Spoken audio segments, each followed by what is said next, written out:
ulama mendefinisikan ada 5 indikator nikmat yang harus kita syukuri di hadapan Allah Subhanahu wa taala. Yang pertama adalah nikmat ad-din. Nikmat ad-din itu adalah nikmat kita memiliki agama yang diridai oleh Allah Subhanahu wa taala. Inna dina indallahil Islam. Sesungguhnya agama yang diridai oleh Allah itu adalah Islam. Alhamdulillah kita ditakdirkan oleh Allah menjadi hamba muslim. Alhamdulillah kita ditakdirkan oleh Allah untuk senantiasa menjaga dan mencintai terhadap Islam. Tidak sedikit hari ini demi kepentingan kekuasaannya seolah-olah Islam ini adalah agama teror, agama egois dan seterusnya. Padahal Islam lahir ke muka bumi ini, wa ma arsalnaka illa rahmatan lil alamin. Rasul diutus ke muka bumi ini bersama dengan agamanya al-Islam, rahmatan lil alamin, memberikan rahmat kepada seluruh alam, bukan hanya kepada saudara sesama muslim, tetapi kita tidak pernah mengganggu kepada yang lain. Tetapi di saat orang lain mengganggu terhadap ideologi kita, di saat orang lain mencabik-cabik kebersamaan kita, di saat orang-orang lain mempropaganda terhadap kebersamaan umat kita, maka kitalah yang berhak untuk membelanya. Karena itu jamaah rahimakumullah, nikmat agama ini adalah harus kita syukuri di hadapan Allah Subhanahu wa taala.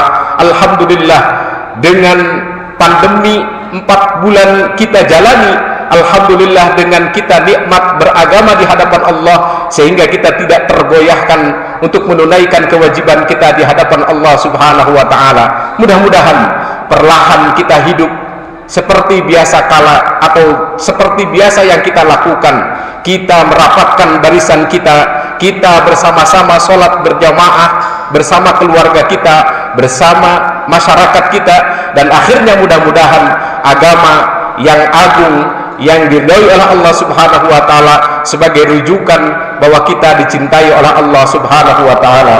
Ma'asyiral muslimin rahimakumullah. Yang kedua adalah nikmat ikhtiyariyah. Nikmat ikhtiyariyah itu adalah nikmat di mana kita senantiasa hari ini bisa melakukan ikhtiar dan usaha yang kita kerjakan. Setiap usaha yang kita tunaikan, setiap kerjaan yang kita kerjakan, maka mudah-mudahan menjadikan amal terbaik di hadapan Allah Subhanahu wa taala. Kita ini hanya menjemput rizki dari Allah, bukan mencari rizki dari Allah, tetapi menjemput rizki dari Allah. Allah sudah sediakan rizki kita. Karena itu mari kita bersama-sama jemput rizki Allah yang telah Allah siapkan kepada diri kita, dan akhirnya mudah-mudahan rizki kita menjadi halal, rizki kita menjadi thayyibah, rizki kita menjadikan sarana untuk senantiasa beribadah di hadapan Allah Subhanahu wa taala dan modal jihad di hadapan Allah Subhanahu wa taala. Mudah-mudahan Allah memberikan kekuatan kepada kita, mudah-mudahan Allah memberikan kesabaran kepada kita, dan Allah senantiasa mudah-mudahan mencabut pandemi COVID-19 di hari yang akan datang dengan sama-sama kita berusaha dan bertawakal di hadapan Allah Subhanahu wa taala. Barakallahu li wa lakum fil Qur'anil azim wa nafa'ani wa iyyakum bima fihi minal ayati wa dzikril hakim wa taqabbala minni wa minkum tilawatahu innahu huwas samiul alim.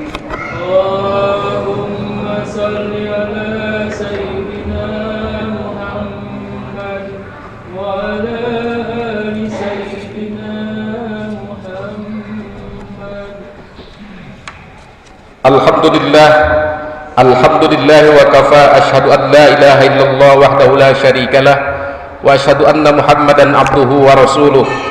Allahumma salli wa sallim wa barik ala Muhammadin wa ala alihi wa sahbihi ajma'in. Ma'asyiral muslimin rahimakumullah. Nikmat mana lagi yang harus kita syukuri di hadapan Allah Subhanahu wa taala? Para ulama terdahulu menyebutnya nikmat yang harus kita jalani dan syukuri di hadapan Allah adalah nikmat al-alamah, nikmat menikmati alam semesta. Allah menciptakan langit, Allah menciptakan gunung, Allah menciptakan hamparan tanah, Allah menciptakan laut, Allah menciptakan pantai dalam rangka kita bersyukur di hadapan Allah Subhanahu wa taala. Karena itu jamaah rahimakumullah, lindungi alam di sekitar kita, cintai lingkungan kita, karena lingkungan yang kita cintai, lingkungan yang kita pelihara akan mendatangkan hidup kita menjadi tenang, menjadi barokah di hadapan Allah Subhanahu wa taala. Selanjutnya jamaah rahimakumullah yang amat penting, nikmat yang harus kita persiapkan adalah nikmat ukhrawiyah, nikmat di mana Allah akan memberikan kebahagiaan di surga nanti kepada orang-orang yang senantiasa beriman dan bertakwa di hadapan Allah Subhanahu wa taala. Mudah-mudahan kita diberikan kekuatan oleh Allah Subhanahu wa taala.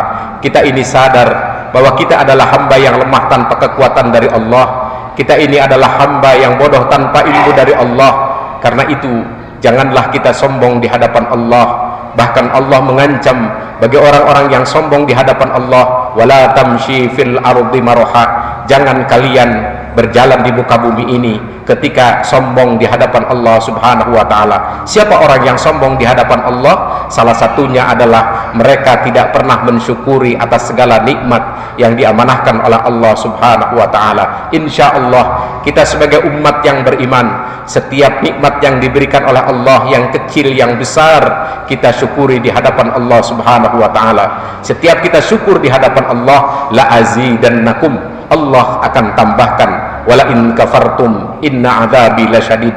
Tetapi kalau kita kufur terhadap nikmat Allah, inna adzabi lasyadid, sesungguhnya azab Allah maha pedih. Terlalu berat kalau kita harus menerima azab dari Allah. Cobaan yang menimpa terhadap bangsa kita, bahkan dunia hari ini, begitu berat.